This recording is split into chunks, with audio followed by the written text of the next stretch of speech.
My name is Christian Wolmar. I've written a whole series of books about the railways, starting with books about the Tube, book about Britain's railways. I've done kind of railways and war. I wrote a book about the Trans-Siberian, about American railways.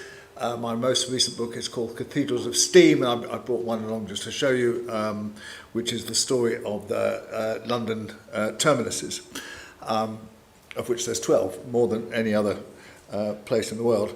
But I've always loved India. I've been there about a dozen times, and I was very pleased when 3 or 4 years ago my publisher accepted the idea of writing a book about the railways of India, which is this. As said, I brought a few along with me, and I must say it is of my books my second favourite. I won't tell you what my favourite is, but anyway, it's my second favourite, and it's such a wonderful story, but it's also a difficult story. It's also a story that looks very strongly at colonialism, at some of the discussions we were just having before about Anglo-Indians, the role of the British in India, and some of the maltreatment that they meted out, and some of the things that they achieved. So it's a difficult story, and that in a way made it kind of more interesting. Now, as you know, India was taken over by a company, which is fairly extraordinary looking at it these days. But then, is it so extraordinary? Actually, naked capitalism kind of dictated much of the colonial takeovers. Probably most strongly in the Congo, where really it was a fiefdom of the king. But even today, you look at the Congo, in fact, today, and you see, well, it's actually dominated by some mining companies whose only interests really are getting out the minerals that we need for our mobile phones. So maybe the East India Company wasn't that exceptional, although it was quite a strange kind of way it took over. And as I'm sure you know, in a way, when the East India Company was in control, there was more interaction between the local population and Westerners. There was more kind of interaction than there was once after the 1857 rebellion, that when the government took over, when things got kind of more separated. I think one of the reasons why oddly, and I don't know how many of you feel this, but whenever I go to India, I feel at home.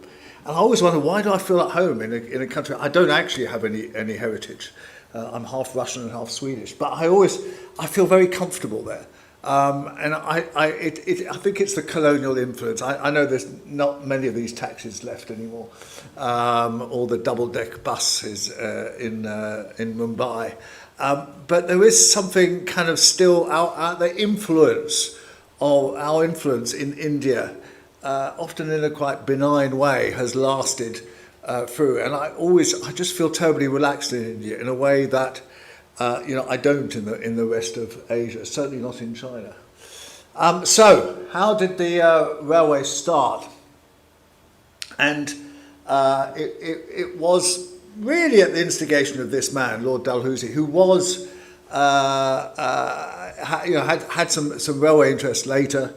He was Governor General of India in the late 1840s, 50s, and he later on, actually, interesting enough, actually was in charge of a commission that tried to sort out Britain's railways, because all the competing companies causing such a mess. But like the predecessor, I will not go into the story of Britain's railways here, but you can nobble me in the bar afterwards, and I'll regale you for a long time about it. But anyway, Lord Dalhousie, I never quite know how to pronounce his name. Is it it is Dalhousie? Halsey. You see there, you got an argument going. Dalhousie. Yeah, I wondered about that. It's Dalhousie. Okay, I'll remember that in future. But anyway, he had the idea, that India needed railways. This was quite advanced. Britain's railways were 1830.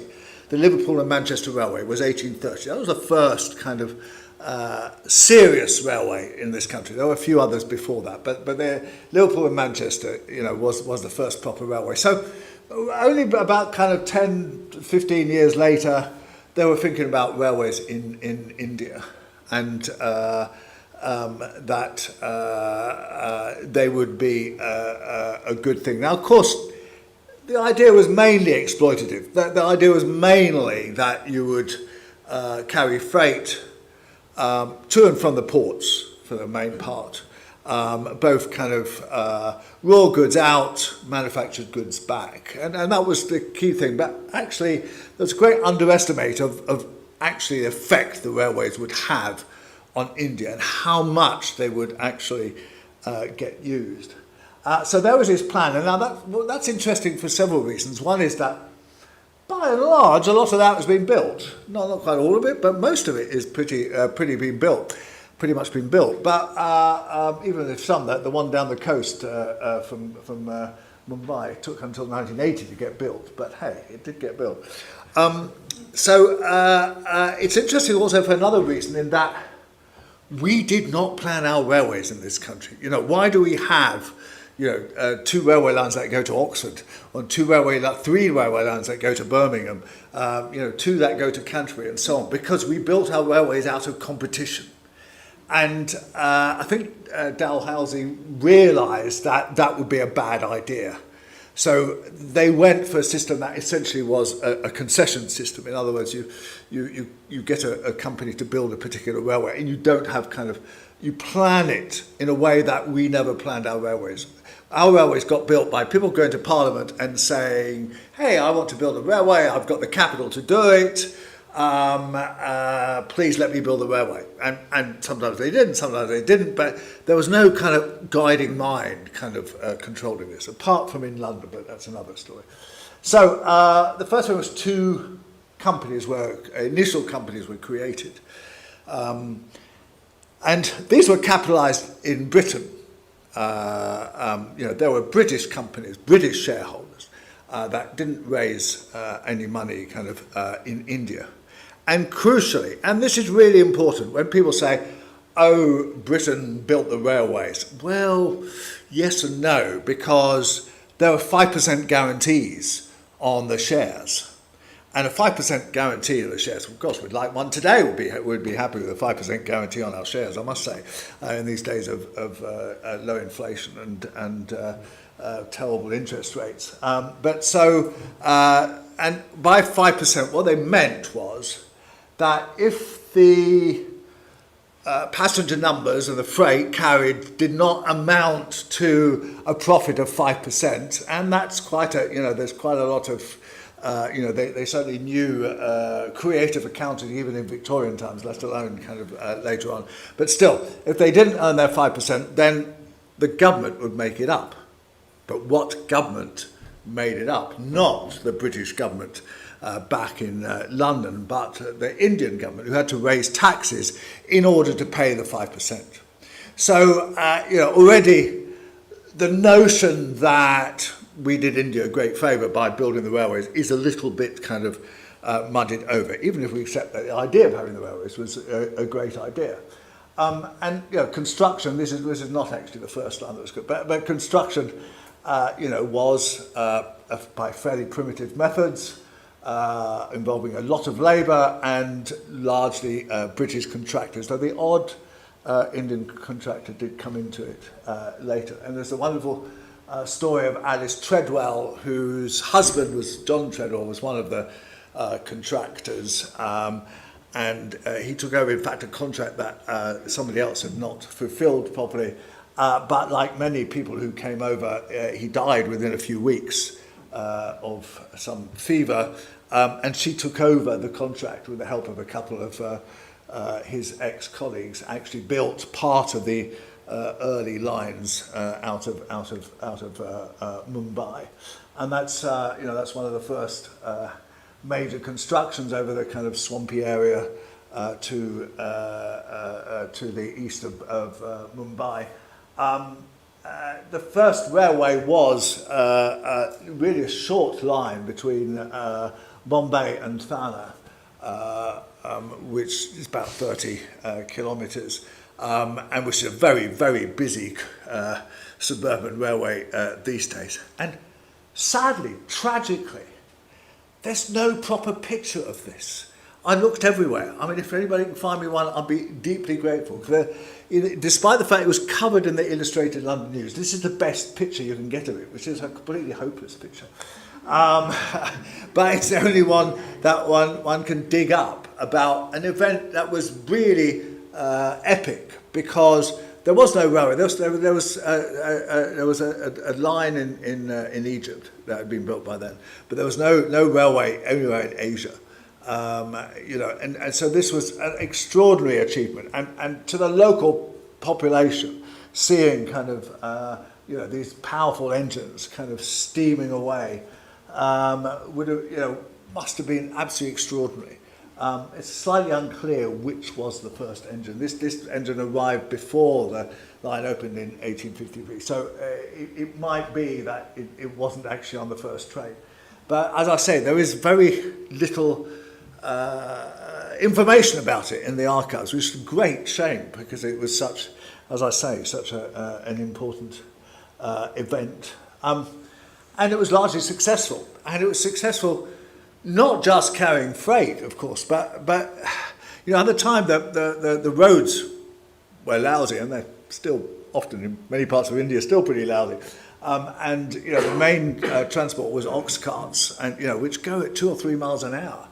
And the trains could at least do 20 or 30 miles an hour. So clearly they, to the local population, they were a great boon. And so they expanded quite quickly eastwards towards Pune and through the Ghats, through this extraordinary construction, which there was a kind of a runoff. This bit here is a safety runoff in case the train is running away. And on these bits, you have to actually go to the end and turn, change the signal, change the points around, and continue upwards. And this lasted until the 1930s as the way through the Ghats, which must have always been a terrifying kind of experience.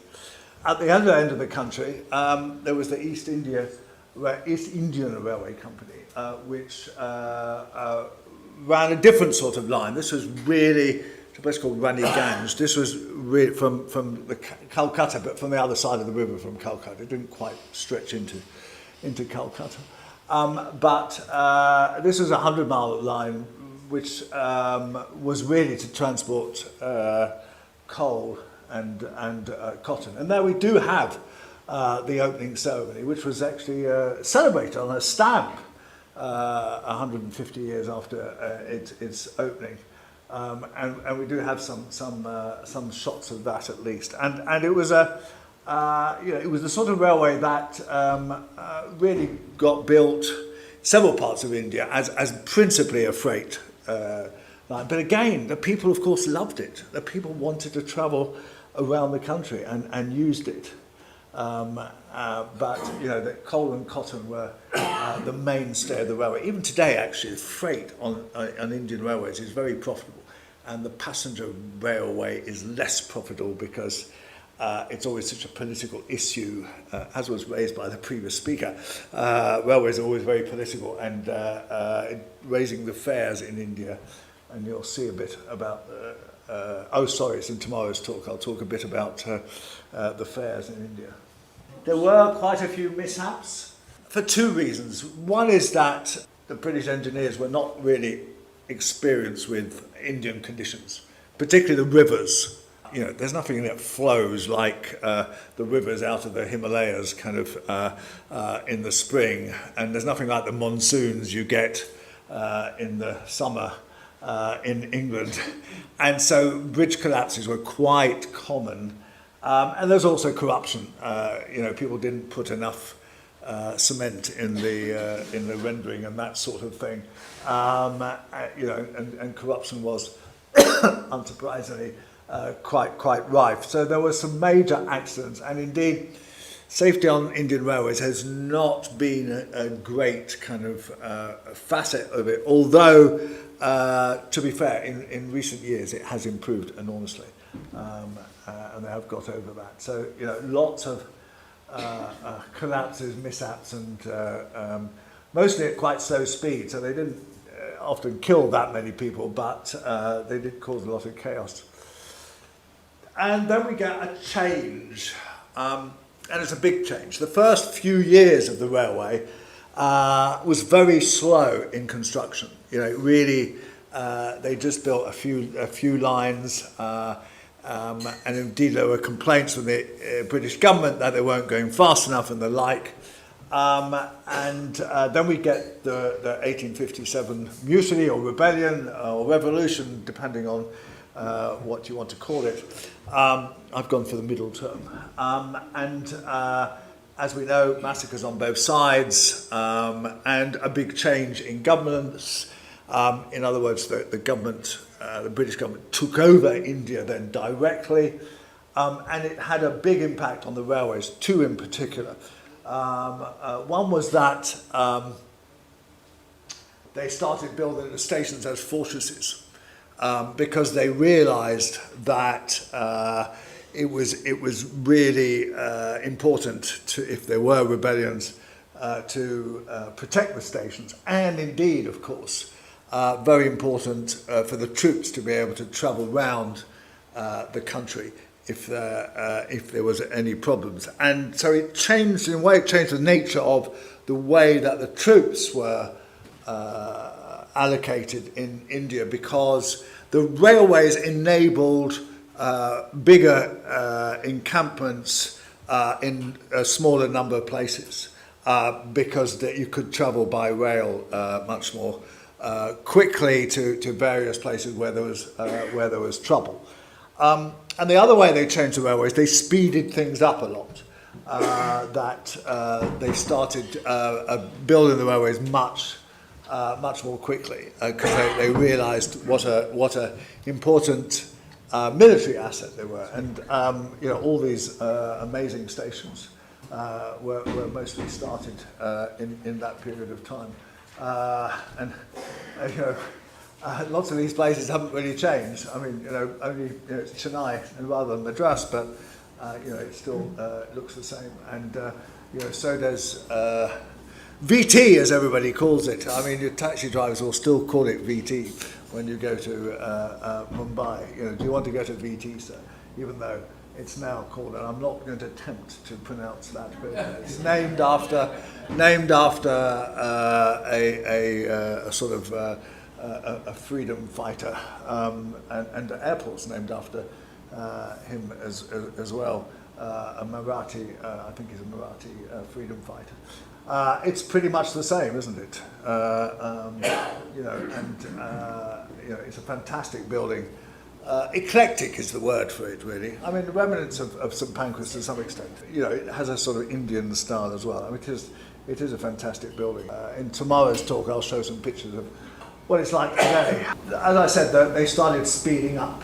And again, they mostly still had the 5%. Now, there were arguments about that, and some of the lines got a bit less than 5%, because the early lines were actually quite profitable, so they didn't always need any government support, but some of the lines did need government support, and they were topped up with their 5%.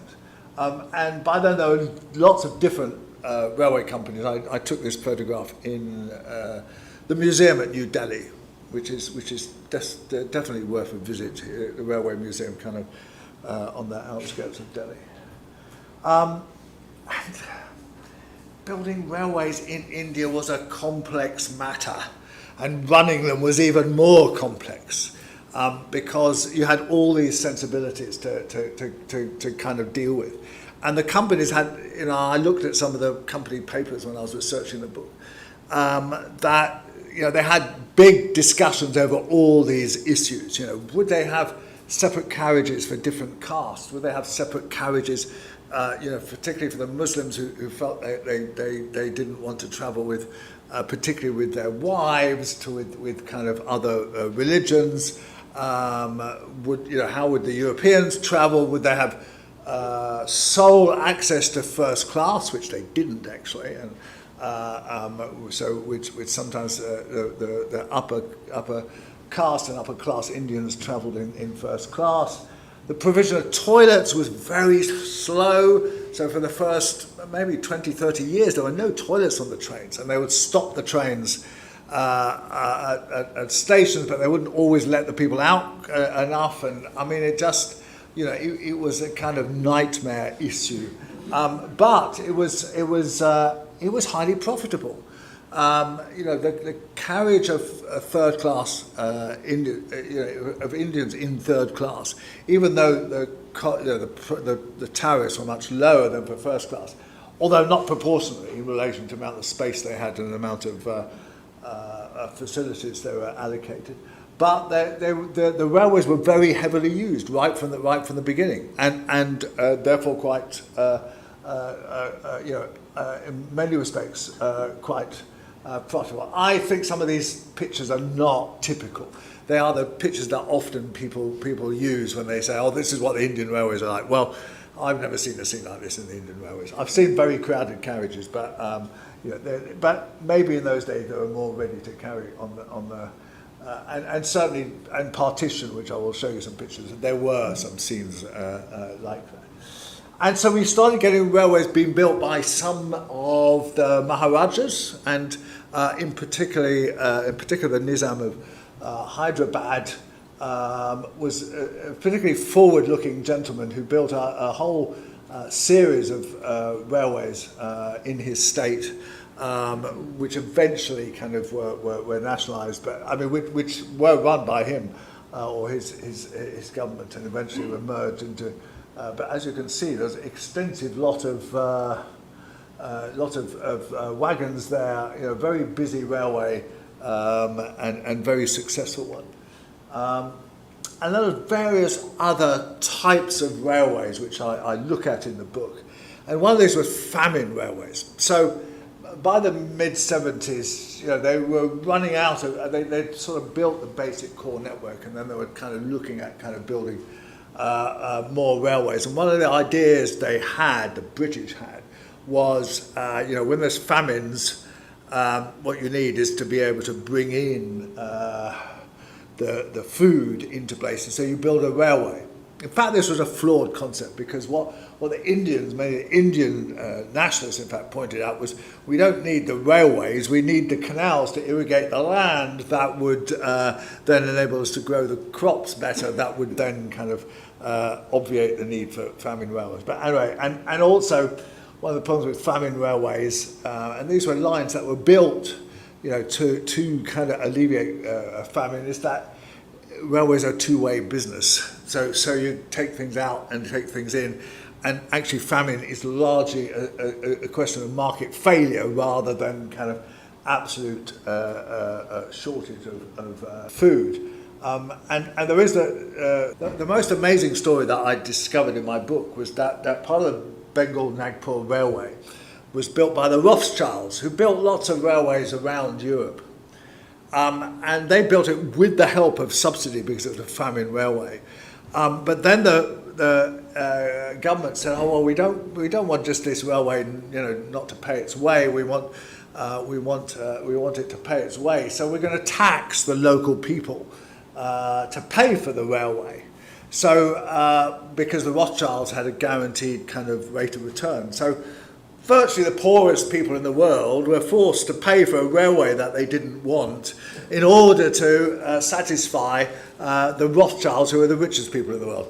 Now, make of that what you will, but I mean that was an extraordinary story, and it's told in more detail in my book. Another type of railway that was built in the kind of last quarter of the 19th century was hill station railways, which were largely at the instigation of the British to get out of the plains in the hot summer and actually shelter in the hills, and indeed in the case of Simla taking up the whole government up there.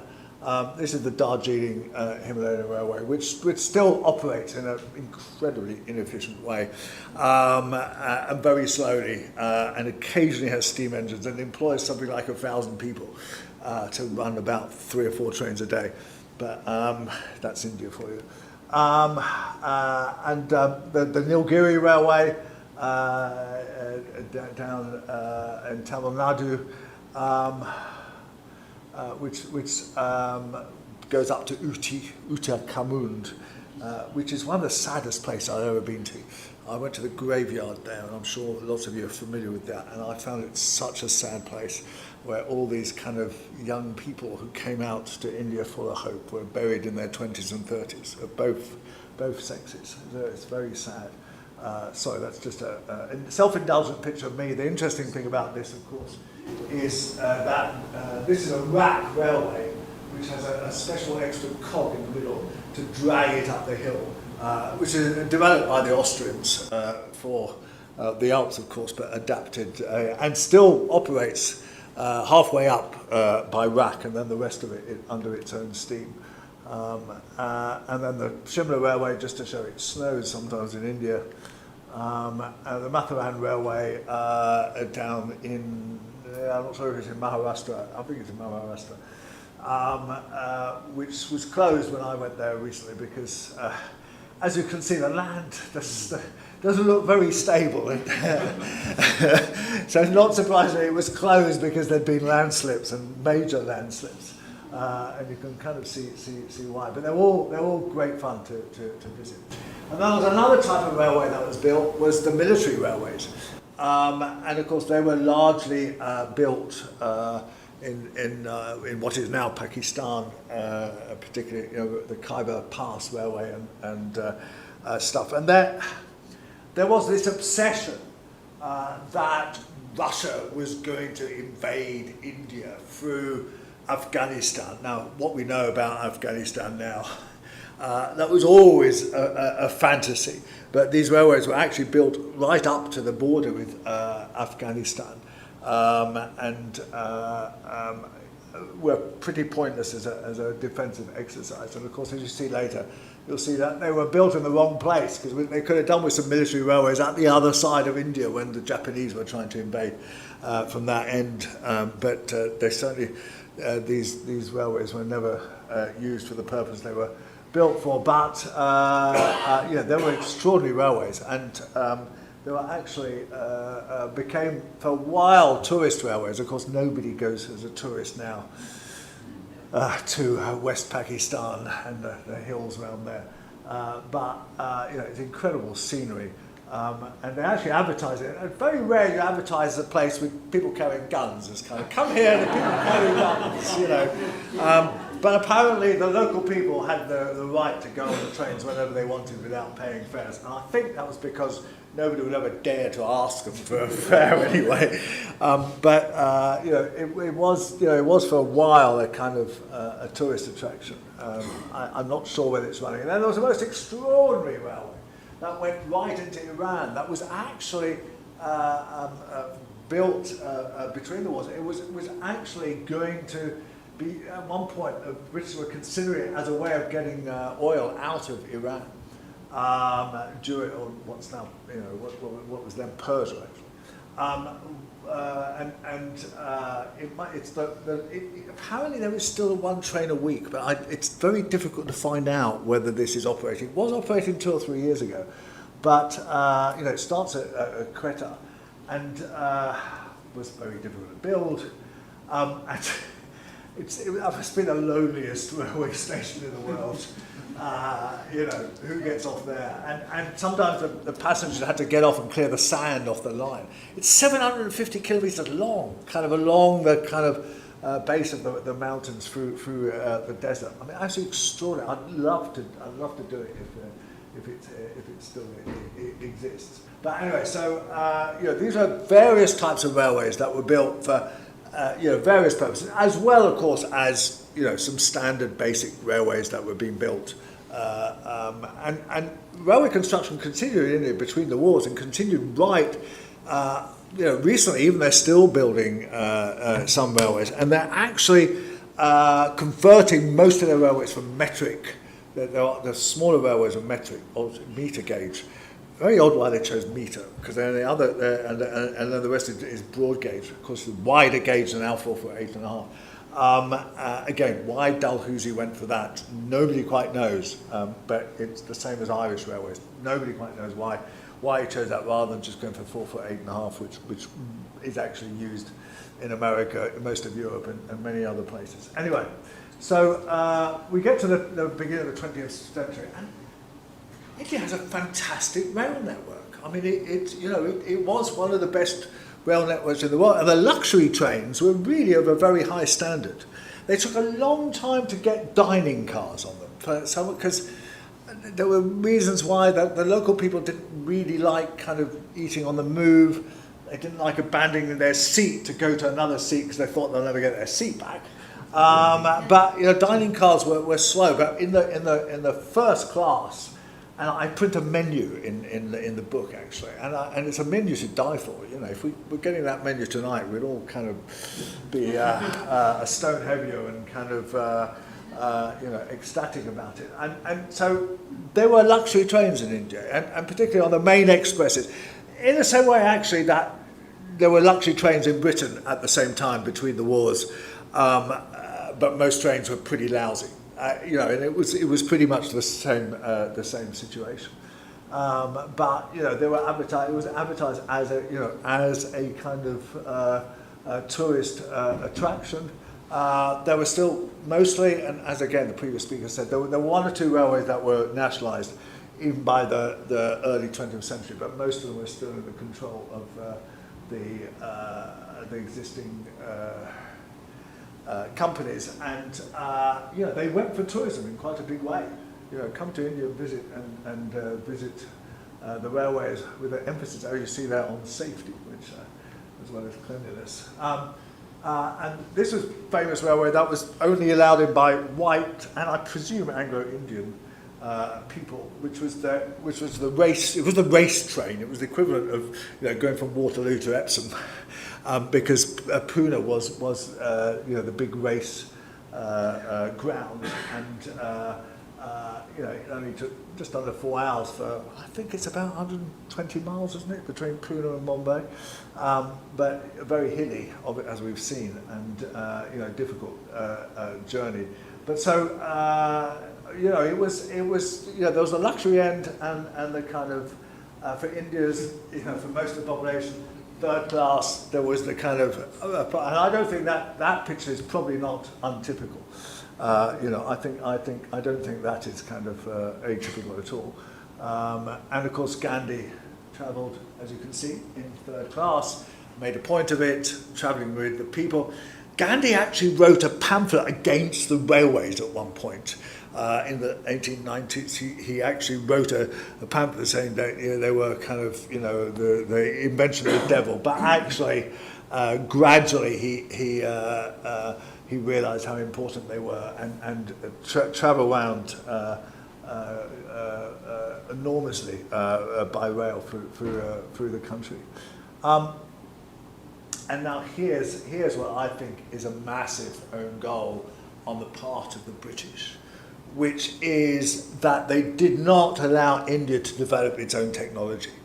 What they did do, they had workshops, as again the previous speaker mentioned, they had workshops that repaired the locomotives and the rolling stock, but there was very little manufacturing.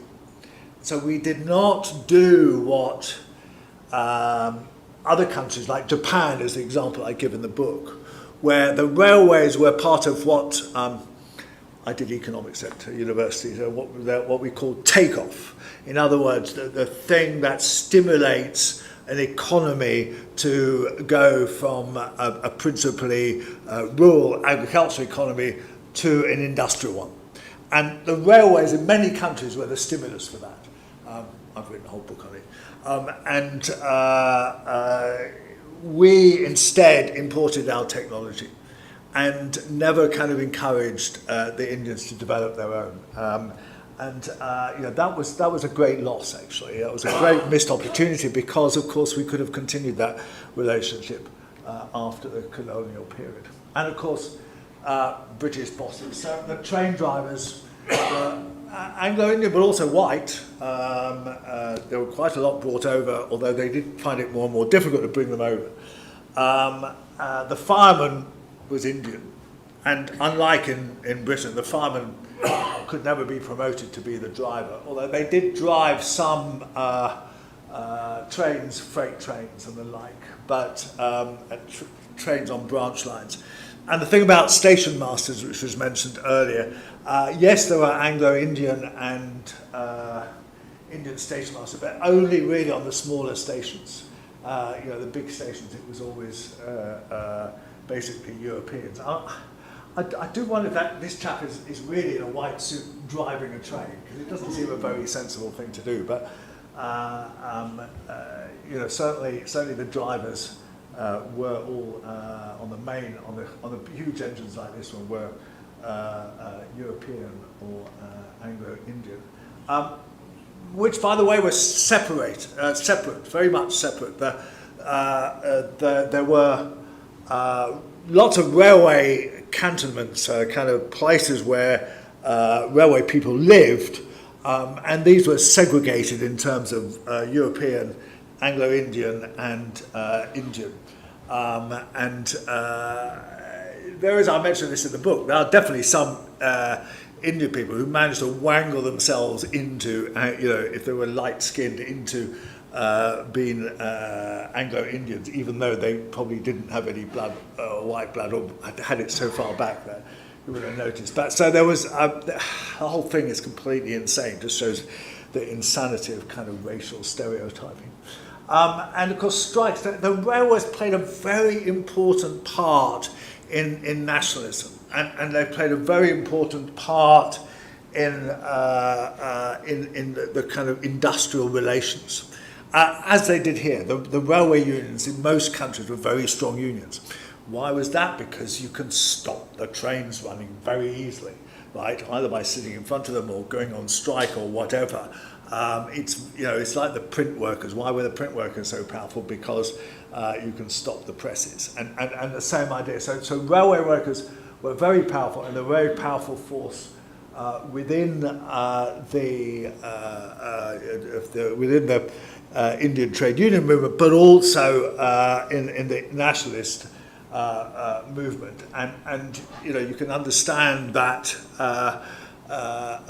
why that is, and of course they used the railways extensively in their political activity to get around the country, and they were also stimulated by the fact that the treatment of Indian people by the railway companies was very poor at times. They were treated badly. Particularly when there were diseases, they were kind of forced into quarantine and stuff, and they were, given pretty lousy accommodation and charged not very much by our standards, but nevertheless quite expensive by Indian standards. So there was a lot of resentment that was caused by the treatment of both the workers and the passengers on the railways. And just as a side, that it was forgotten about. The fact that India contributed greatly to the First World War and lost a lot of people, but it was something that they did not get their just rewards for. This is just to show that the technology and the was a modern railway system. There's no doubt that there was considerable investment, and it was a very effective system. And between the wars, we got electric trains for the first time, relatively early in terms of kind of electric trains across the world, which had started maybe in 1900, 1910, but very effective. Of course, this is probably the busiest suburban network in the world, isn't it? And still is. I've travelled on it a few times. It's quite an experience. Again, they were promoting the railways, really right up to the Second World War as something that was desirable to do. And as I say, when the war broke out, course, they locked up Gandhi and Nehru and all the rest of them.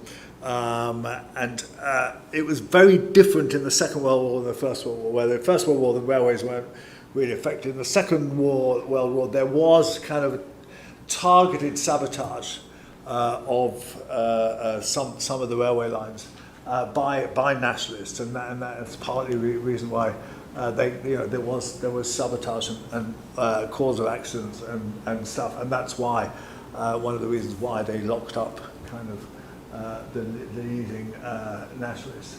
And as I mentioned, they built military railways in the wrong place, because where did they need them in the Second World War? They needed them to protect the Japanese incursion from the east. And indeed, the Americans took over that railway and operated it in the Second World War, to the railway that goes up from Calcutta. Operated it and renewed it in order to get supplies up there to the military airfields, which then were used to kind of protect India against attack by Japan. And then, of course, we get the worst story in Indian history of the kind of and the railways played an absolute vital part in carrying people between, carrying Muslims to Pakistan and vice versa. But there were several massacres on these trains. Trains turning up in Mumbai station with everybody murdered and vice versa.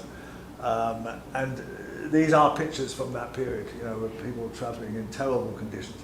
They didn't have open wagons in the whole by then, but because of the exceptional conditions, they did actually use them, and people travelling in I don't know where that is, but it must have been a very perilous way of travelling. But if you were fleeing for your life, you could. And then, of course, we get nationalisation, and Nehru was very, very in favour of the railways and saw them as a way of boosting Indian nationalism. So he invested in the railways. They took over. They took them over, and they took over what was, it's not entirely different. This is the post-war kind of picture. There are some more lines that have been built since then, but not entirely different from Dalhousie's vision of it. And crucially, they started building their own locomotives, started building their own rolling stock. This notion that the British had, the Indians aren't capable of running their own railways, proved completely wrong. They actually took them over quite quickly, and a lot of the British fled quite quickly. All of the Anglo-Indians were, as you know, very poorly treated by the new government, and many of them sought to get back to the UK. Many of them lost their jobs who were employed in the railways. These highly technologically advanced kind of workshops to build railways were created. And they kept on building railways. Sorry, I got it wrong. It was in 1990, the Konkan Railway, along which I travelled a few years ago. One of the great railways of the world, actually. And that was not built until the 1990s. So, and they're still building railways in some of the tribal lands. Of course, freight is the mainstay of the Indian railways, even though they carry enormous numbers of people daily. 25 million, I think, was the figure before COVID.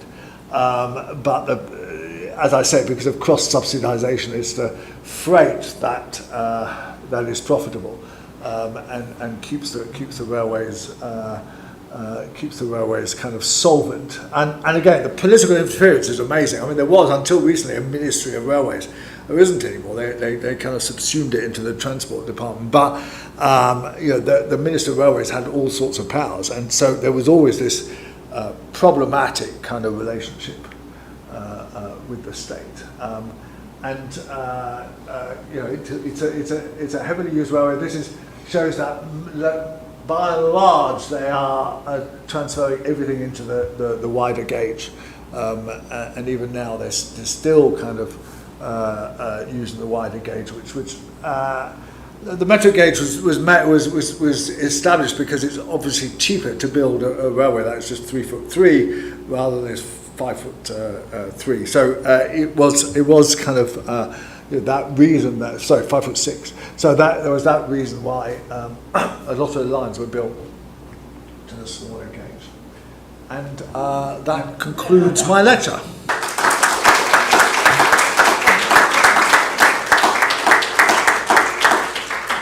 Thank you very much, Christian. So, introduced by the British, a key mover of development in India, and I would say instrumental in making India the global state it is today for much of its economic success. Thank you, everybody. Thank you.